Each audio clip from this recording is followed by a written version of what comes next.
later. Yeah, we started now.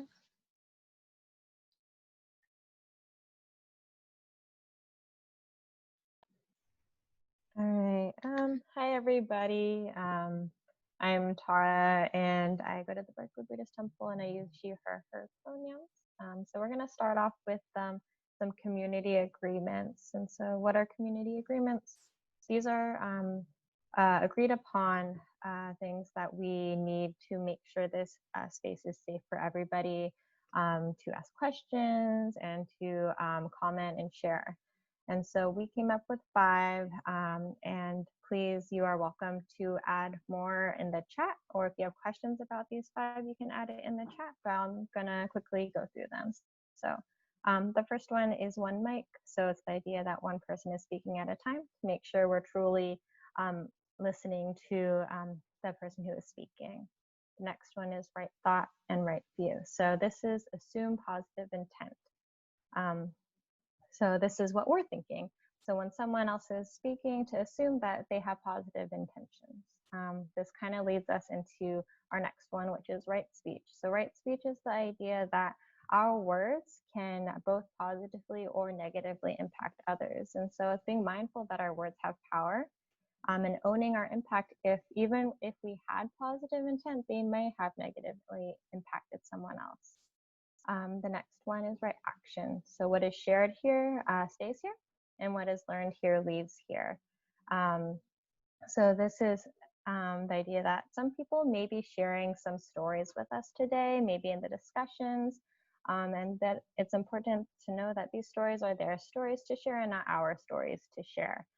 So to respect that confidentiality. And then what is learned here lives here. So we also hope that you learn here, and so feel free to share what you have learned with others. The last one is right mindfulness. So being mindful of the space that we're taking up. So if we feel like, oh, I'm maybe talking a lot more than everyone else, to create space for others to also share.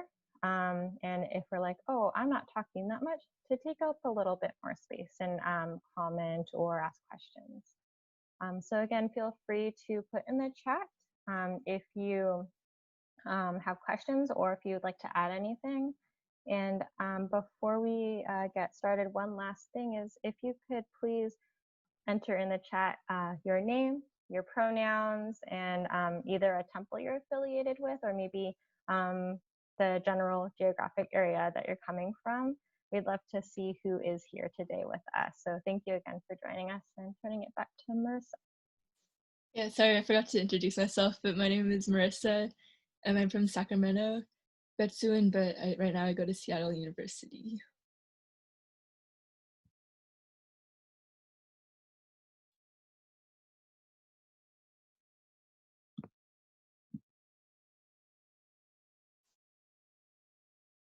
So while everyone is introducing themselves in the chat, I'm just gonna go over this slide. So this workshop is the second out of a 4-part series that we're doing on racism and anti-Blackness. We try to follow the outline of the 4 Noble Truths. So the first workshop, aligned with life is suffering, and our facilitators, Reverend Matt and Devin, went over the basics of racism, anti-Blackness, and the Black Lives Matter movement. And this week, we're going over life is suffering because we're talking about systemic racism, disproportionality, and implicit bias.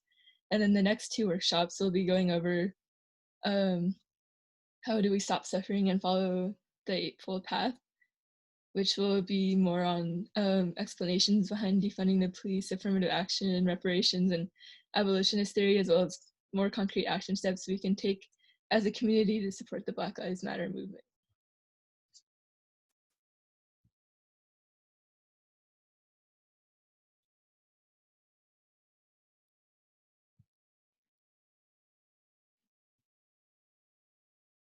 So yeah, last week was our first workshop, but yeah, you can find the slides on our workshop part of our website if you want to go over last week if you missed it. But like we said on the registration form, it's not necessary for this workshop.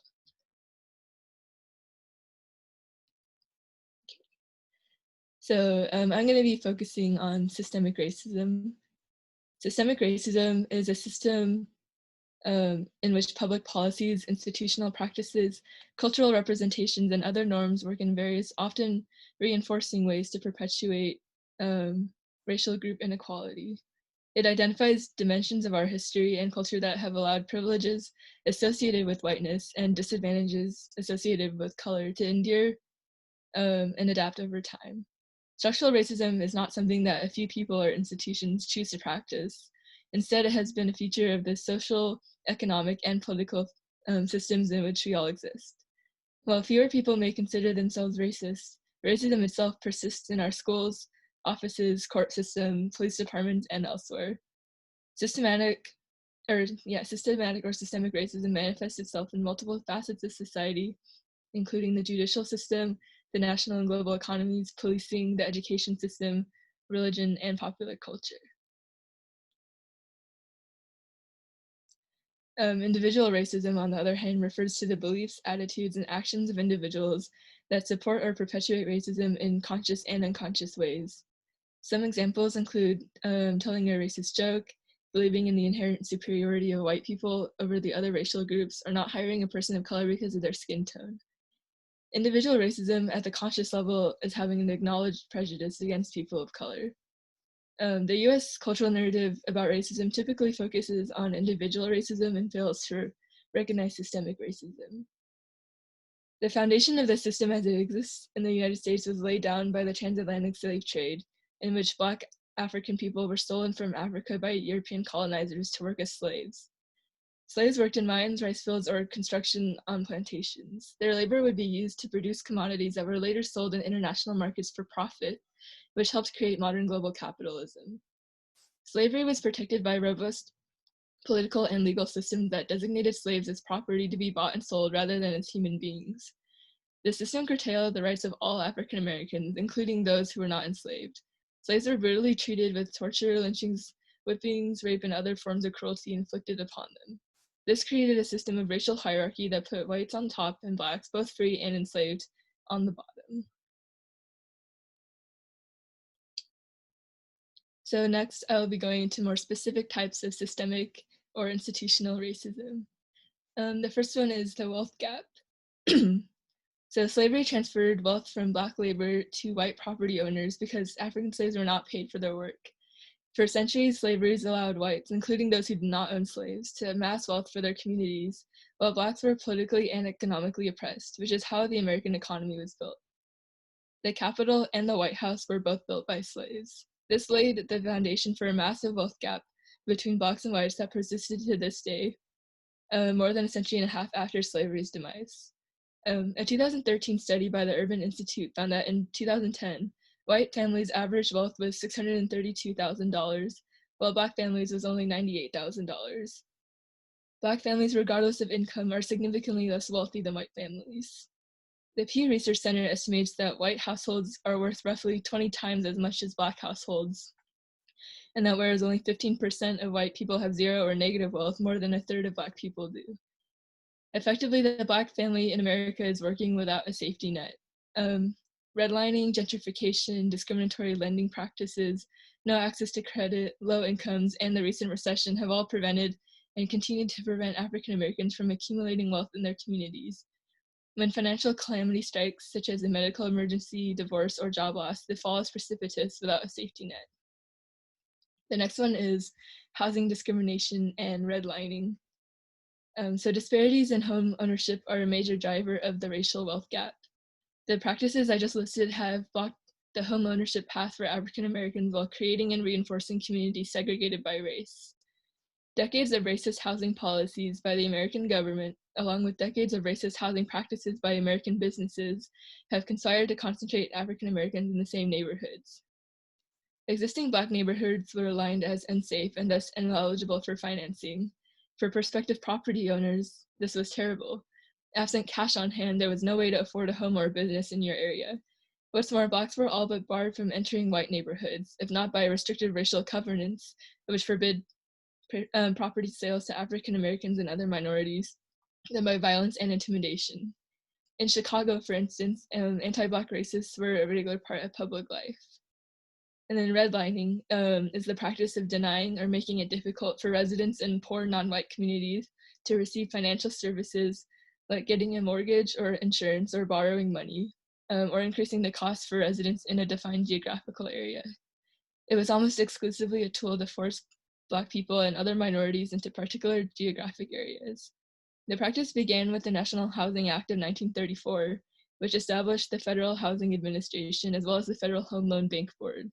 It was this agency which created residential security maps for several cities to determine the safety of real estate investments in selected areas.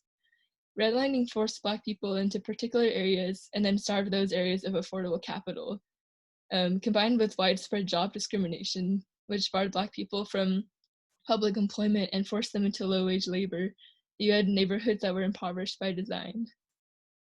Panicked by the prospect of Black neighbors and facilitated by highways and subsidized mortgage loans, countless white people left the cities for the suburbs. They were pushed along by blockbusters, which are unscrupulous realtors who encouraged Black people to move into white areas or created the appearance of this transition, sparking an exodus and driving down prices.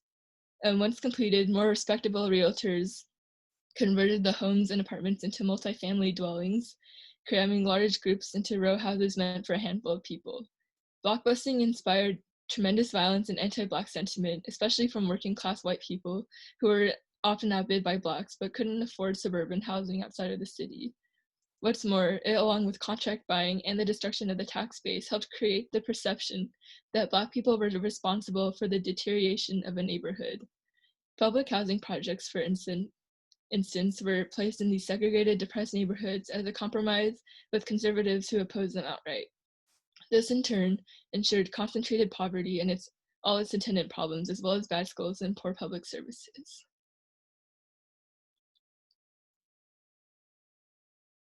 The next type is education. Racism informs Black, Indigenous, and other people of color's school experience starting from as young as preschool. Black students are much more likely to be suspended from preschool than white students. They make up 18% of all preschoolers, but represent almost 50% of all preschool suspensions. Compare that to white kids who make up 43% of all preschool enrollment, yet represent only 26% of those receiving suspensions. In K through 12, Black students represented 19% of students with disabilities, and a ridiculous 36% of those with disabilities who were restrained at school. When Black students and white students commit similar infractions, Black students are suspended and expelled 3 times more often than white students. Black students make up 16% of student enrollment, but represent 27% of students referred to law enforcement and 31% of students subjected to arrest. White students, on the other hand, make up 51% of enrollment, 41% of students referred to law enforcement, and 39% of those arrested. The school-to-prison pipeline describes how harsh school disciplinary policies and law enforcement policies intersect to feed young people into the criminal punishment system. This is part of a national trend that criminalizes rather than educates students, and one that disproportionately targets Black students, as tough-on-crime policy has resulted in millions of mostly Black and brown people winding up behind bars. Nationally, since 1990, spending of prisons has increased 3 times as quickly as spending on education. Over the past 15 years, Black girls have been increasingly subjected to harsh disciplinary policies, including excessive suspensions, expulsions, and arrests that push them out of school. In September, the Black Women's Justice Institute released a report based on the U.S. Department of Education data from 2013 to 2014 that found Black girls were more than 6 times more likely than white girls to receive an out-of-school suspension. Though Black girls made up only 16% of female students in U.S. public schools, they made up 43% of girls who were referred to law enforcement and 38% of those arrested. Cops in schools, which are sometimes called school resource officers or SROs, play a critical role in this pipeline. Since the 1950s, some U.S. schools have had on-site police, and as late as 1975, only 1% of U.S. schools reported having police officers. But by the late 1990s, most urban schools had cops. In fact, New York City public schools currently boast a force of 5,200 school resource officers, including 200 uniformed police officers. meaning schools in New York City employ more cops and counselors. Many schools also have metal detectors and surveillance cameras under the pretext of keeping students safe. The presence of police officers in schools often lead to harsher, sometimes brutal treatment of the students within. According to a 2011 report from the Justice Policy Institute, when schools have law enforcement on site, students are more likely to be arrested by police instead of discipline being handled by school officials. This leads to more kids being funneled into the juvenile justice system, which is both expensive and associated with a host of negative impacts on youth. Criminalizing school behavior is not new, especially not for Black students. What's different today is how many more students are being criminalized, and the current intolerance and punitive attitude in schools can be traced back to a spat of school shootings in the 1990s. For example, in 1999, Eric Harris, age 18, and Dylan Klebold, age 17, both students at Columbine High School in Colorado, killed 13 people and injured 24 others. The post-Columbine era saw the introduction of federal and state laws instituting zero-tolerance policies, which assign explicit predetermined punishments to specific violations of school rules, regardless of the situation or context of the behavior. At the same time, in the streets, the war on drugs led to more punitive criminal legal responses, such as 3 strikes and mandatory minimum sentencing. Inequitable school funding is one of the first systemic barriers that young people of color and low-income youth come up against. Data shows that school districts attended predominantly by students of color received $23 billion less in funding than primarily white districts, adding up to $2,200 less per student per year. Poor, predominantly white districts receive about $150 less per student than the national average. And the harm is multiplied when you recognize students of color and students from low-income communities often require more, not fewer, resources to create the inclusive learning environments they need to thrive. The next type is employment. Racial inequities in employment outcomes are driven in part by legacy effects of structural racism, but also systems and actions in the present day, including deliberate discrimination, unconscious bias, systemic practices, and structural barriers. The US economy was built off the exploitation and occupational segregation of people of color. While many government policies and institutional practices helped create the system, the legacies of slavery, Jim Crow, and the New Deal, as well as the limited funding and scope of anti-discrimination agencies, are some of the biggest contributors to inequality in America. Together, these policy decisions concentrated workers of color in chronically undervalued occupations, institutionalized racial disparities in wages and benefits, and perpetuated employment discrimination. As a result, stark and persistent racial disparities exist in jobs, wages, benefits, and almost every other measure of economic well-being. Occupational segregation and the persistent devaluation of workers of color are a direct result of intentional governmental policy. To this day, people of color remain overrepresented in the lowest paid agricultural, domestic, and service vocations. While Black or African American, Asian, and Hispanic or Latino people comprise 36% of the overall US workforce, they constitute 58% of miscellaneous agricultural workers, 70% of maids and housekeeping cleaners, and 74% of baggage porters, bellhops, and concierges. Slavery and Jim Crow devalued these types of work, and the legacy of these institutions continue to inform the American economic system and its outcomes.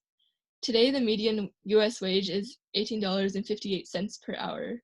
However, in service occupations with high percentages of Black workers, including baggage porters, bellhops, and concierges, barbers, and taxi drivers, the median wage is only $12.91, $13.44, and $12.49 respectively. The next type is governmental surveillance. So surveillance and power have long been closely linked to institutional racism, from slave owners banning their slaves so they couldn't move freely and privately to plantation owners building homes tall enough to survey the entire plantation. Slavery may have been abolished, but now we see racism and oppression in a new power structure in which the powerful hold the data on the less powerful.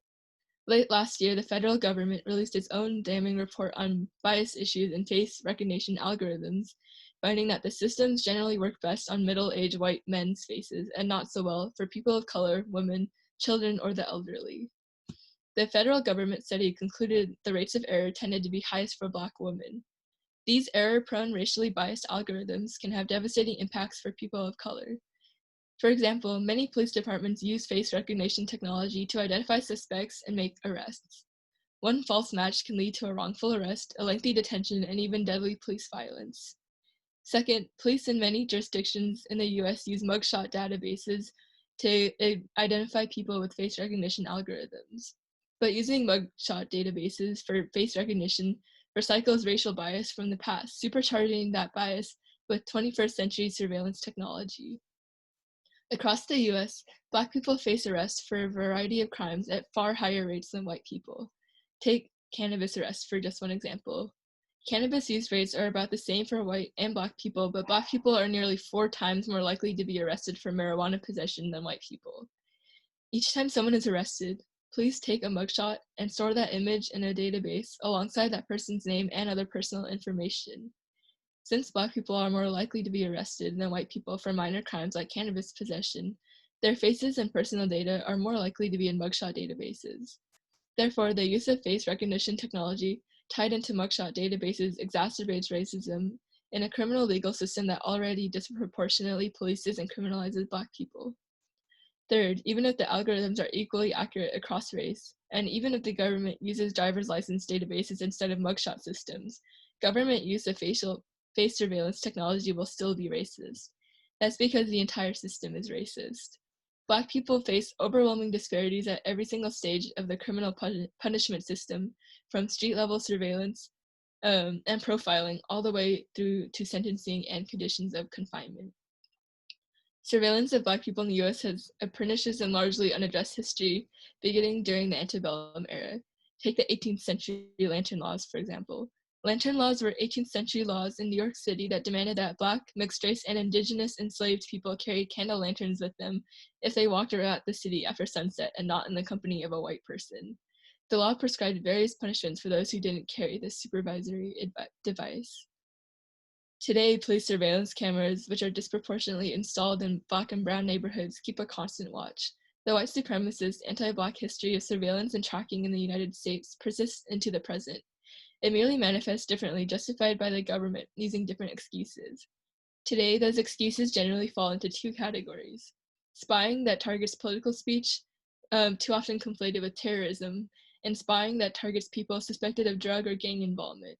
In recent years, we learned of an FBI surveillance program targeting so-called Black identity extremists, which appeared to the borough's way of justifying domestic terrorism investigations of Black Lives Matter activists. Local police are involved in anti-Black political surveillance too. In Boston, documents revealed the police department was using social media surveillance technology to track the use of Black Lives Matter online. In Memphis, police have spied on Black activists and journalists in a violation of a 1978 consent decree. The Memphis Police Department's surveillance include the use of undercover operations on social media targeting people engaged in First Amendment protected activity. In New York, the police spent countless hours monitoring Black Lives Matter protesters.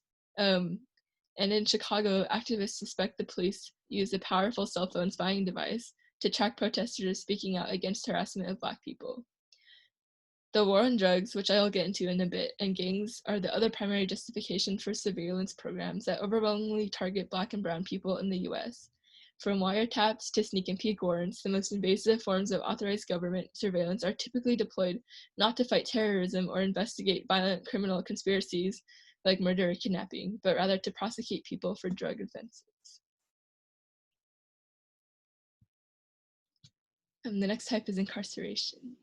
There are many, many things wrong with our justice system, but we will only get into a few, including the disproportionate number of Black people incarcerated, that inmate labor is rarely compensated, and New York City stop and frisk policy. So our prison population has exploded from about 300,000 to more than 2 million in a few short decades. However, crime rates do not explain the sudden and dramatic mass incarceration of African Americans during the past 30 years. Crime rates have fluctuated over the last few decades. They are currently at historical lows, but imprisonment rates have consistently soared, quintupled in fact, and the vast majority of that increase is due to the war on drugs, which we will be going into next. Drug offenses alone account for about 2/3 of the increase in the federal inmate population and more than half of the increase in the state prison population. There are more African Americans under correctional control today, in prison or jail, on probation or parole, that were enslaved in 1850, a decade before the Civil War began. 1 in 3 Black men born in 2001 can expect to go to prison in their lifetime. As of 2004, more African American men were disenfranchised due to felon disenfranchisement laws than in 1870, the year the 15th Amendment was ratified, prohibiting laws that explicitly deny the rights to vote on the basis of race. A Black child born today is less likely to be raised by both parents than a Black child born during slavery. If you take into account prisoners, a large majority of African American men in some urban areas have been labeled felons for life. For example, in the Chicago area, the figure is nearly 80%. These men are part of a growing undercaste, permanently relegated by law to a second-class status. They can be denied the right to vote, automatically excluded from juries, and legally discriminated against in employment, housing, and access to education and public benefits, much as their grandparents and great-grandparents were during the Jim Crow era. The stop and frisk policy was New York's controversial policy, which allowed police officers to stop, interrogate, and search New York City citizens on the sole basis of reasonable suspicion. Overwhelming evidence suggests that the policy is used as a method of racially profiling and harassing Black and Latino citizens. In 1999, Blacks and Latinos made up 50% of New York's population, but accounted for 84% of the city's stops. Those statistics have changed little in more than a decade. According to the court's opinion, between 2004 and 2012, the New York Police Department made 4.4 million stops under the citywide policy. More than 80% of those stopped were Black and Latino people. The likelihood a stop of an African American New Yorker yielded a weapon was half that of white New Yorkers stopped, and the likelihood of finding contraband on an African American who was stopped was 1/3 that of white New Yorkers stopped. We now know that students heavily exposed to stop and frisk were more likely to struggle in school, that young men were more likely to experience symptoms of anxiety and depression, that this exposure fostered cynicism in policing and governmental at large, and that it made residents more likely to retreat from civil life. The prison labor system has grown dramatically since Jim Crow. We now incarcerate more than 2.2 million people, with the largest prison population in the world and the second highest incarceration rate per capita. Our prison populations remain racially skewed. With few exceptions, inmates are required to work if cleared by medical professionals at the prison. Punishments for refusing to do so include solitary confinement, loss of earned good time, and revocation of family visitation. For this forced labor, prisoners earn pennies per hour, if anything at all. Incarcerated workers laboring with in-house operations or through convict leasing partnerships with for-profit businesses have been involved with mining, agriculture, and all manner of manufacturing, from making military weapons to sewing garments for Victoria's Secret. At the beginning of the COVID-19 pandemic, New York prisons forced inmates to make hand sanitizer, and they were uncompensated and not even given access to any of the hand sanitizer that they produced. Prison programs extend into the service sector. Some incarcerated workers staff call centers. Incarcerated persons, or more specifically the duly convicted, lack a constitutional right to be free of forced servitude. Further, this forced labor is not checked by many of the protections enjoyed by workers laboring in the exact same jobs by people not incarcerated. So yeah, like on the slides, we recommend reading The New Jim Crow, Mass Incarceration in the Age of Colorblindness by Michelle Alexander. So drug arrests. In June of 1971, President Nixon declared a war on drugs. He dramatically increased the size and presence of federal drug control agencies and pushed through measures such as mandatory sentencing and no-knock warrants. Then, in the 80s, the presidency of Ronald Reagan marked the start of a long period of skyrocketing rates of incarceration, largely thanks to his unprecedented expansion of the drug war. The number of people behind bars for nonviolent drug law offenses increased from 50,000 in 1980 to over 400,000 by 1997. President Ronald Reagan officially declared the current drug war in 1982, when drug crime was declining, not rising. From the outset, the war had little to do with drug crime and nearly everything to do with racial politics. The drug war was part of a grand and highly successful Republican Party strategy of using racially coded political appeals on issues of crime and welfare to attract poor and working class white voters who were resentful of and threatened by desegregation, busing, and affirmative action. In the words of H.R. Haldeman, President Richard Nixon's White House Chief of Staff, "The whole problem is really the blacks. The key is to devise a system that recognizes this while not appearing to." A few years after the drug war was announced, crack hit the streets of inner city communities. The Reagan administration seized on this development with glee, hiring staff who would to be responsible for publicizing inner city crack babies, crack mothers, crack whores, and drug-related violence. The goal was to make inner city crack abuse and violence a media sensation, bolstering public support for the drug war, which it was hoped would lead Congress to devote millions of dollars in additional funding to it. The plan worked like a charm. For more than a decade, Black drug dealers and users would be regulars in newspaper stories and would saturate the evening TV news. Congress and state legislators nationwide would devote billions of dollars to the drug war and pass harsh mandatory minimum sentences for drug crimes, sentences longer than murderers receive in many countries. Soon after Ronald Reagan took office in 1981, his wife, Nancy Reagan, began a highly publicized anti-drug campaign, coining the slogan, "Just Say No." This set the stage for the zero-tolerance policies implemented in the mid to late 1980s. Los Angeles Police Chief Daryl Gates, who believed that casual drug users should be taken out and shot, founded the DARE drug education program, which was quickly adopted nationwide despite the lack of evidence of its effectiveness. The increasingly harsh drug policy also blocked the expansion of syringe access programs and other harm reduction policies to reduce the rapid spread of HIV/AIDS. The drug war has never been focused on rooting out drug kingpins or violent offenders. Federal funding flows to those agencies that increase dramatically the volume of drug arrests, not the agencies most successful in bringing down the bosses. What gets rewarded in this war is sheer number of drug arrests. To make matters worse, federal drug forfeiture laws allowed state and local enforcement agencies to keep, for their own use, 80% of the cash, cars, and homes seized from drug suspects, thus granting law enforcement a direct monetary interest in the profitability of the drug market. The results have been predictable. People of color rounded up en masse for relatively minor nonviolent drug offenses. In 2005, 4 out of 5 drug arrests were for possession, only 1 out of 5 for sales. Most people in state prison have no history of violence or even significant selling activity. In fact, during the 1990s, the period of the most dramatic expansion of the drug war, nearly 80% of the increase in drug arrests was for marijuana possession, a drug generally considered less harmful than alcohol or tobacco, and at least as prevalent in middle-class white communities as the inner city. In this way, a new racial underclass has been created in an astonishingly short period of time, a new Jim Crow system. Millions of people of color are now saddled with criminal records and legally denied the very rights that their parents and grandparents fought for, and in some cases died for. The next one is healthcare. So compared with white people, Black men and women face higher risks of chronic illness, infection, and injuries.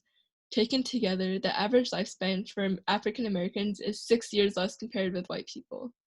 It is unlikely that personal discrimination on the part of providers is the sole cause of disparities in healthcare. In any area of societal evaluation, the causes of racial differences are complex and multidimensional, with discrimination being only one of them. Moreover, institutional discrimination is often at least as important as individual discrimination. In the case of racial disparities in medical care, other potential explanations include the geographic maldistribution of medical resources, racial differences in patient preference, pathophysiology, economic status, insurance coverage, as well as in trust, knowledge, and familiarity with medical procedures. Racism in healthcare can also manifest in other structural forms. This can include the concentration of people of color in communities that lack quality health facilities and providers, harsh environmental factors and toxins in predominantly African American neighborhoods, inequality in the workplace, highly concentrated food insecurity within communities of color, or draconian policy changes to healthcare programs that disproportionately serve people of color, such as Medicaid. All of these factors come together to inform the fact that there is a huge racial disparity in healthcare. The strongest predictor of health is socioeconomic status. As we learned earlier, socioeconomic status for Black people and other people of color are informed by the racial wealth gap. Even after controlling for age, gender, marital status, region of residence, employment status, and insurance coverage, African Americans have worse health outcomes than whites in nearly every illness category. Today, a Black woman is 22% more likely to die from heart disease than a white woman. A Black woman is 71% more likely to die from cervical cancer than a white woman. A Black woman is 243% more likely to die from pregnancy or childbirth-related causes than a white woman. Black women experience 43.5 deaths per 100,000 live births, while white women experience 12.7 deaths per 100,000 live births. The United States' peculiar private-based healthcare system exists at least in part because of the country's commitment to maintaining racial hierarchies. The results were deep racial disparities in almost every major disease, an enduring gap in lifespans and mortality, and the creation of entirely separate medical and public health infrastructures. Another factor is the implicit biases of doctors. Black Americans are systematically undertreated for pain relative to white Americans, particularly in the ER. This stems from harmful stereotypes that Black people are not as sensitive to pain or that they are stronger and can deal with their pain better. Some myths held by some medical professionals include that Black people have thicker skin or less nerve ending. I'm not saying that these healthcare professionals decided that some groups deserve pain relief while others should suffer. Instead, inequities are the product of complex influences, including implicit biases that care providers don't even know they have.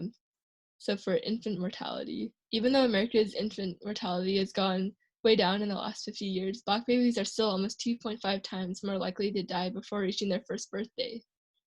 Black mothers are 3 times as likely to die during childbirth, and Black and Hispanic mothers are more than twice as likely not to receive proper prenatal care. African Americans have the highest infant mortality rate of any racial or ethnic group in the United States, and higher rates of preterm births explain more than half of the difference relative to non-Hispanic white women. Disparities in maternal and infant mortality are rooted in racism. Structural racism in healthcare and social service delivery means that African American women often receive poorer quality care than white women. It means the denial of care when African American women seek help when enduring pain, or that healthcare and social service providers fail to treat them with dignity and respect. These stressors and the cumulative experience of racism and sexism, especially during sensitive developmental periods, trigger a chain of biological processes known as weathering that undermine African American women's physical and mental health. The long-term psychological toll of racism puts African American women at higher risk for a range of medical conditions that threaten their lives and their infants' lives, including preeclampsia, which is pregnancy-related high blood pressure, eclampsia, a complication of preeclampsia characterized by seizures, and embolisms, blood vessel obstructions, and mental health conditions. So in conclusion, we've gone through some of the types of systemic racism that are present in our society. Even if it seems as if people in general are less racist now, we have to remember that racism is rooted at the very foundation of America, and people still benefit and are disadvantaged by the racist policies and institutions that exist. To reiterate my first point, structural racism is not something that a few people or institutions choose to practice. Instead, it has been a feature of the social, economic, and political system in which we all exist.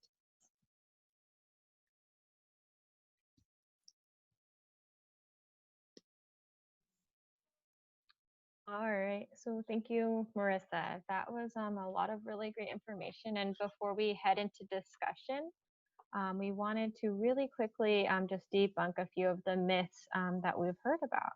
And so first, there are more white people in prison than Black people. And so this is something we'll go into a little bit more on the next slide, but Black people are actually disproportionately affected, and that's the important thing there. What about Black on Black crime? So looking at the data, actually white on white crime rates are almost identical. More Black people use drugs. Again, white people actually use drugs at about the same rate. And in addition to that, there is the war on drugs that Marissa talked about, and how certain drugs like crack and cocaine, crack was criminalized and had much severer sentencing than cocaine. And in addition to kind of fact checking these things, something that we want to be really mindful of is when these statements are being made, they're actually deflecting from the main issue. And it's deflecting away from the issue that there is police brutality that disproportionately affect the Black communities. And it deflects away from all of these systemic issues and systemic racism that Marissa had been talking about. All right, and so next slide. Now we're going to look really quickly at disproportionality. And so the reason we're looking at this is because statistics and numbers are really easily manipulated to prove a certain point. And so it's really important for us to really look at the numbers. And so what is disproportionality? It's something that is not proportional. And in this case, it's an over or under representation of a certain population. And what we're looking at here today is often there's an overrepresentation of Black people in these different statistics. So Marissa's actually gone over a lot of these, but we just wanted to kind of highlight to kind of show what disproportionality looks like. So one example is African American people are 5 times more likely to get COVID-19 as compared to white people. Stop and frisk data. This data has been collected for years, and still in 2019, 59% were who were stopped were Black, and they make up 24% of the population. 9% of people who were stopped were white, but they make 42.7% of the population. So hypothetically, these numbers should be 24%, 24%, and 42.7 and 42.7%. So that's kind of where the issue is there. And then the last one is something else Marissa also went into depth on, that African Americans are incarcerated in state prisons at the rate that is 5 times that of white people. And then in some states, it's even more, it's 10 to 1. And so we just wanted to show this, and you can check our sources here. We have the links, and also at the end of the slides, we have all of our sources. But it's important to think about the numbers that are being presented, and to really see, like, is this a percent? Is this a total? What population is this data being gathered from? To think critically about these numbers. And then next slide. So numbers are really important to inform us. And at the same time, we need to look at what is behind the numbers. And there's a couple of different levels there. One level is, what's contributing to these numbers. And so a lot of that was the systemic racism that Marissa talked about. And then beyond that is, behind these numbers, there are people who are being affected because of these systems of oppression, systems of systemic racism. And it is someone's life who is sent to prison for, I think on America's Got Talent, there was this man who was in prison for over 30 years for a crime he did not commit because of these systems that are in place. And so it's really important to be mindful that there's people who are being affected. All right, and I turn it back to Marissa.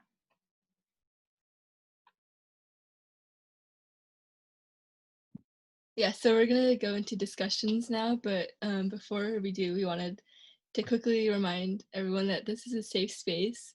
We would love for everyone to share during discussions and activities, but if you don't feel comfortable, you don't have to. And then we also wanted to remind everyone that we are all constantly learning and mistakes are okay. We're all here to help each other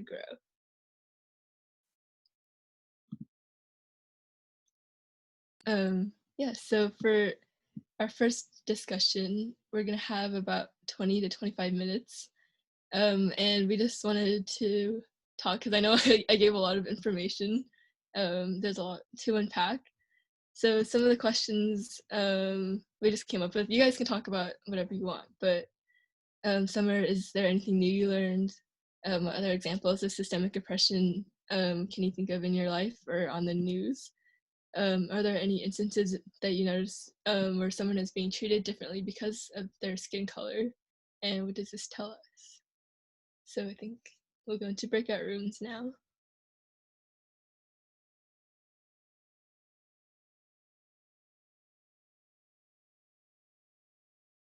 Looking at the dictionary, bias is a preconceived. So pre is before, something that you've conceived or thought of before, and unreasoned tendency. So something that has not been reasoned.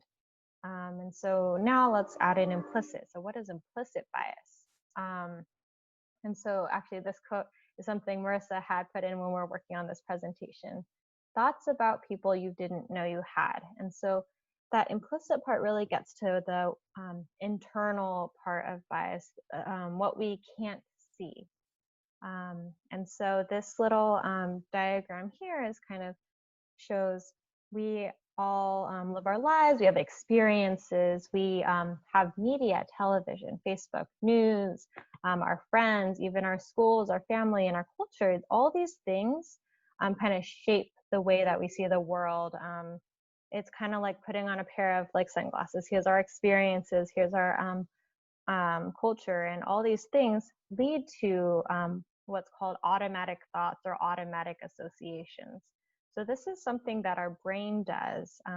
We automatically start to make thoughts or associations because of what we've already learned in our experiences in our school and our news. And then this perspective then leads to how we act and the things that we say. And sometimes these will come out, and it's kind of the subconscious tendencies that we don't even realize are being affected by these experiences and these biases. And so the next slide. And so next slide, please. And so this diagram, I just brought this up because in our previous, what Marissa was talking about was much more focused on the external, so the structural, the institutional part of racism. And now we're going to look internal. So this is the bias, the privilege, the things that have been internalized. And on the outside, it's the history and the culture and the identity, all these things that kind of contribute to both the internal and external bias and racism. All right, next slide. So we're going to start off with a couple of activities. So the first one is, so we have this tendency in our society to associate Black and dark with bad and white and light with good. And so I found this out because I was with my coworkers, and someone had this riddle, and I don't remember what the riddle said, but my coworker pointed out, why are the Black pebbles bad and the white pebbles good? And so I just wanted all of us to take a few moments to think about this. So if you could all take out a pen and paper, write on your laptop or on your cell phone, just some things that you think about, that you automatically think about, that you associate Black and bad or white with good. So write as many as you can, and we'll just give you a couple of minutes. If you want to send me a thumbs up when you're ready, but yeah, give you a couple minutes to do that.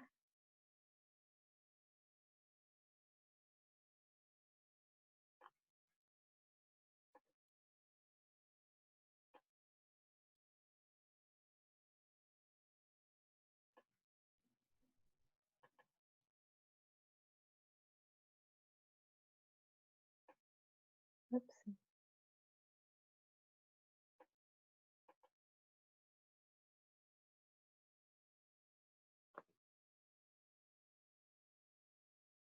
All right.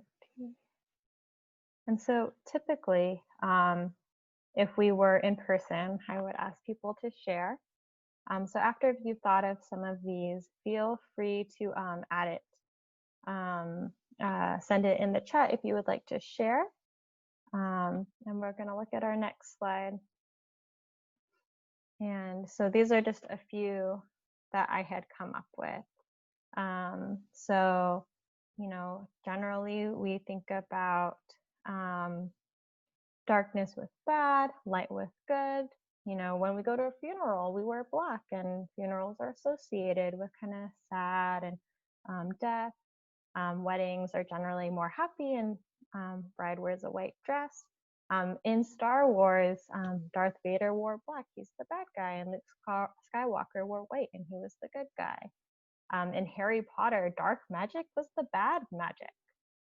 We also associate like angels with good, and like light. They're normally dressed in like white or something in like TV shows or movies. And then some other things are like black cats are, associated with bad luck. Black widows, bite us, they'll hurt.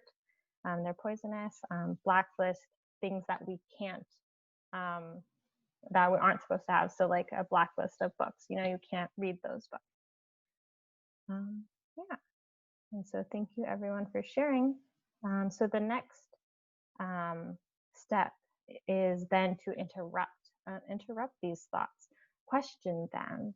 And so if you could all now take a moment to either think about when black or dark is associated with something good, or pick a few things on that list of black things that were stereotyped as bad, and then see where there was an instance where it like contradicted that, where something contradicted that thought. And so give you a couple minutes also to do that.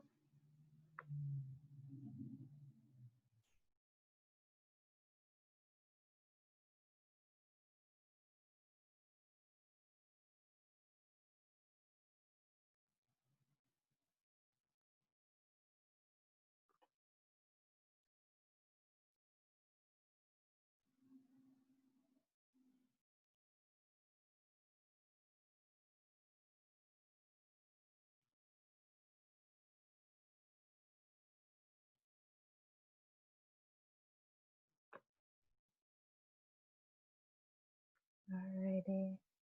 Normally, if we were in person, I'd be asking people to give me kind of a thumbs up when they're complete.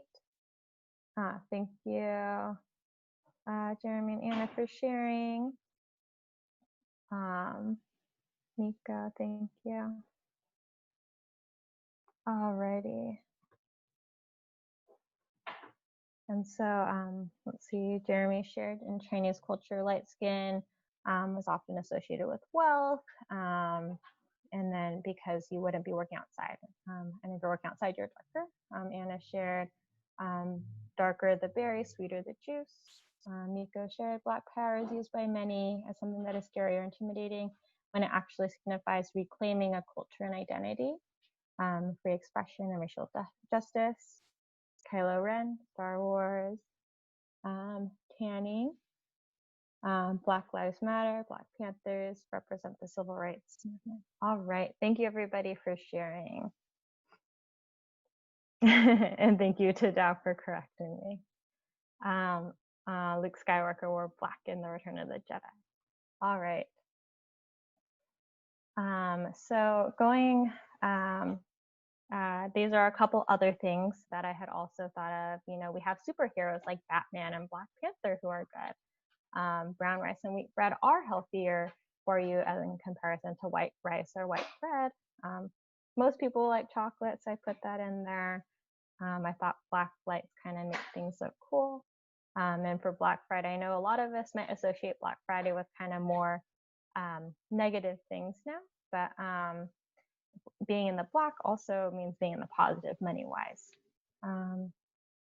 All right, so we're gonna do one more activity. So if you could, right here we have 4 races, and I also want to acknowledge there are a lot of, different races that are not listed and identities that are not listed here. I just picked a couple, and if you could write a couple of stereotypes or assumptions that exist in our society, and it's whether you believe them or not, just things that you know that that you've heard, and if you don't want to go through all 4, maybe pick a group that maybe you feel like you know the least about, and maybe a group that you know the most about. And feel free to write that on your paper or your computer or your cell phone. I'll give you a minute to do that.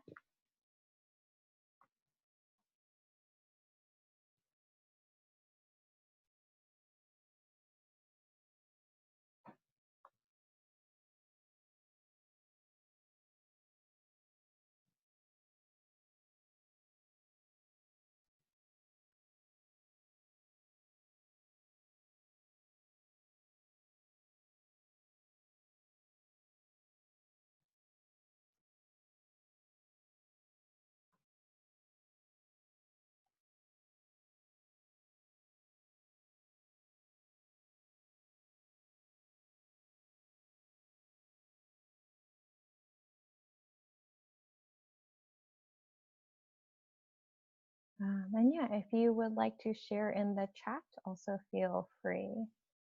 Looks like Cheryl Kono said Black clothing is more powerful. White lie is still a lie. Jeremy shared Asian people can't speak English or are seen as foreign.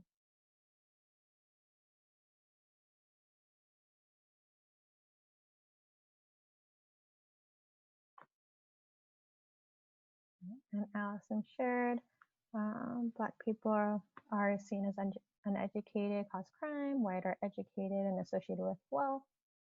Minority races are associated with oppression as a default rather than celebrated. White people don't season their food. All right. Thank you, everybody. So now what do we do with these stereotypes? So now it's time to start kind of interrupting. So the reason why I asked us to reflect on stereotypes and assumptions and these automatic associations is because that's how internal these biases are. There are things that are in our society that are really contributing that we don't even notice how they're affecting what we're thinking or what we're saying or what we're doing. And so if we look at the next slide, we want to start to challenge these. First, we need to notice these assumptions, and then we need to start to challenge them. And so I'd like you all to take a moment to look at those stereotypes that you had listed for your races and think of a time where that's not true. Find different examples where those stereotypes or assumptions are not true. And so you feel free to either write them on your own piece of paper, or if you want to share them in our chat, that would be great too.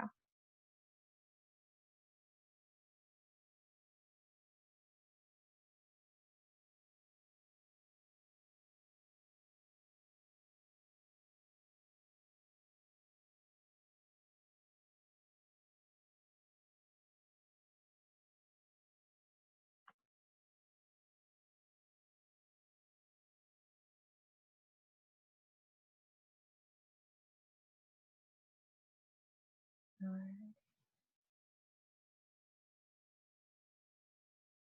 And so looking at the chat again, Jeremy shared neighborhoods. Black people are seen as more dangerous. Black is associated with aggressive, racist. White is associated with racist. Asian is associated with model minority. Latinx is associated with poor. Tracy shared there is an assumption that ethnic racism isn't in Black and Latinx communities. All right, thank you, everybody. And Miko shared Asian, Black, Latinx, LGBTQ plus communities have been fighting for civil rights and have displayed significant amounts of courage and tenacity to stand up for justice. They have led the progressive movement since the beginning. Thank you for sharing that, Miko. All right, so hope that you're welcome again to put in the chat any other stereotypes you found that you have been able to contradict. So now that we're starting to like rethink that, we think these stereotypes interrupt these thoughts. It's also important to kind of think about, oh, where are these coming from? Whenever you have them, like, oh, why did I think that? Or why did I say that? Kind of really questioning and reflecting on the things that we think and what we say. And so kind of going back to this diagram, realizing that these experiences and family and culture and all of this, they contribute to how we see the world. And so what does that tell us? That tells us that we've learned this. We've learned these biases and perspectives and stereotypes. We've learned them somehow. And so now it's kind of important to take that step to unlearn them. And so next slide. So we wanted to look a little bit more at kind of the intersection of all these things, implicit bias. Mimi, and Buddhism as well. And so today we've gone over a lot of information. Marissa did a great job of going over structural racism and just really showing how this is in all of the different systems in our society: healthcare, housing, and policing. All of it is so ingrained into our society. And now we're here with the implicit bias. So on top of that, we have these implicit biases, things that we don't even see and don't even realize. And so that can feel really daunting and really big and scary. So now what do we do? So yes, we all have bias. I have bias. And so what can we do now? And so, asking those questions: what do I have control over? What can I do? Why did I say that? Why did I do that? And so tying it back to Buddhism, Buddhism really challenges us to self-reflect. And this is actually something that came up in my discussion group. And so this quote, I got it from Reverend Matsumoto. I just really liked it. It was from a free rendering of Article 10 of the 17th Article Constitution, but I really liked it, so I used it here. Therefore, you should reflect upon our own faults, even when another becomes furious with you. You should consult with others, even when you think that you are right. And I think that's really important, is to constantly be self-reflecting. And even when you think you're right, why do you think you're right? What contributed to you thinking you're right? What's the other side? And to continually ask those questions. I also wanted to add in, note that I came here today with bias. I came here today with privilege. And one of the ones I wanted to name, for example, is a lot of the things about implicit bias and like the structural racism that we're presenting today are things that I've learned. And I had the privilege to learn that because I had the privilege to go to UC Berkeley. And so just kind of wanted to acknowledge that too, where privilege is everywhere. And bias is everywhere. And so just to be mindful of that. All right. And so now wanted to tie it a little bit more, implicit bias, back a little bit more to Buddhism. And so, like I said, we have the experiences, the stories, and news, which kind of lead to our right view, our right thought. So it leads to how we see the world. And so in Buddhism, for the Eightfold Paths, how do we stop suffering? We stop suffering by having right view, right thought, right speech, and so on. But how do we know if that's right? And so I kind of drew this diagram in a circle because all these things affect each other, but they don't necessarily go into a circle. They're actually all very interrelated. And so if we look at the next slide, we have our experiences, and so they may lead to how we perceive something, and then that leads to a certain action. But if we can interrupt that and we can be mindful and we can use right mindfulness and right meditation, we can interrupt that before we get to the speech and the thought. Oh, wait a second, is that perspective right? What is contributing to that perspective? And then on top of that, putting in that effort, because really looking at ourselves and having self-reflection is a lot of work. It's easy for us to just read something and believe it, or watch something and believe it. And now it's kind of taking that next step of reading something or seeing something and then asking questions and being curious. And so with that, we're going to head into our discussion groups one more time. So what are some biases that you recognize for yourself? What is one thing that you can do differently to address bias? And how does Buddhism inform these changes? And so I do want to acknowledge that these can be difficult questions and may be difficult to share. So even if you don't share them, I encourage you to write them down and reflect on these questions. All right, so would anyone like to, I guess, share some thoughts or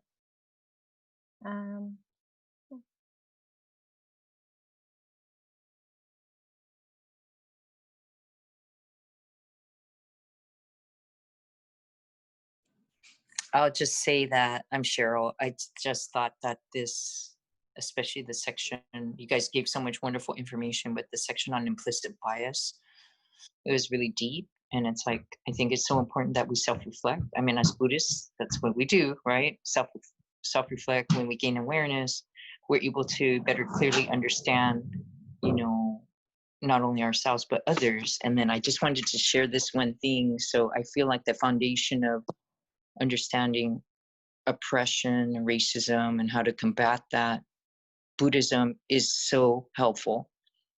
And regardless if people are not Buddhists, I mean, we're Buddhists, but those who are not, or whoever's in here, maybe you're not Buddhist, it's really accepting others as they are and appreciate each individual as a unique individual, regardless of how you feel about them, regardless of whether you agree or disagree with them. It's like, let us appreciate life. And I didn't get to add this in my small group, but the infinite wisdom of compassion of Amida Buddha embraces everyone.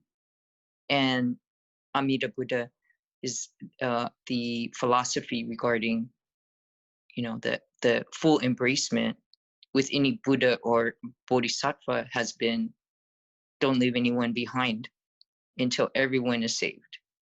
So I think, like, if I can just maintain that mentality, that I have to continue to break down my implicit biases so that I can reach out to other people and then continue to move forward and be inclusive and embracing everyone. So I just wanted to share that. And you guys are awesome. This was excellent. Thank you for sharing. So I know we're approaching 12 o'clock pretty soon. And so feel free to add in more thoughts in the chat, and maybe we can go to our concluding slides.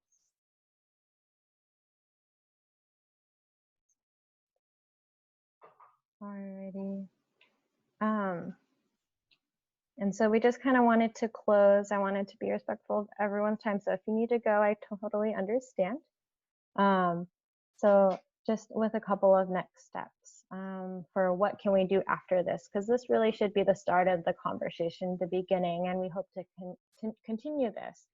And so first is be curious and to really think critically, ask questions about everything, yourself, biases, about information, statistics, the news, and really, being curious. The next one is more just a point of that being reflective and mindful is really hard. It's not going to be easy. So I just wanted to really name that it's going to be hard work. And last is to always be a learner. And so those are a couple links there, but if you want to continue to learn, I believe Devin will also send a list of links with more learning. So thank you again, everybody. And then these are our sources from today's presentation if you want to do a little bit more looking and reading. And yeah, so thank you again, everybody, for the safe space. I'm going to turn it back over to Marissa. Yeah, thank you, Tara. So yeah, I wanted to say thank you again for joining us. We do have a feedback form on our website. It's just youngbuddhisteditorial.com/feedback, and we would really appreciate any feedback that you have. And we do have another workshop planned for August 1st and for August 15th, both Saturdays at 10 a.m. And the next topic will be, let's talk about a future without suffering. And the registration is at youngbuddhisteditorial.com/workshops. So yes, thank you, everyone. We really appreciate you joining our workshop this morning, and we hope you learned something.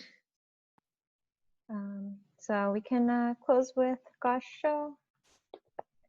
Namo Amida Butsu. Namo Amida Butsu. Namo Amida Butsu. Namo Amida Butsu. Namo Amida Butsu. Thank you, everybody. Thank you, everybody.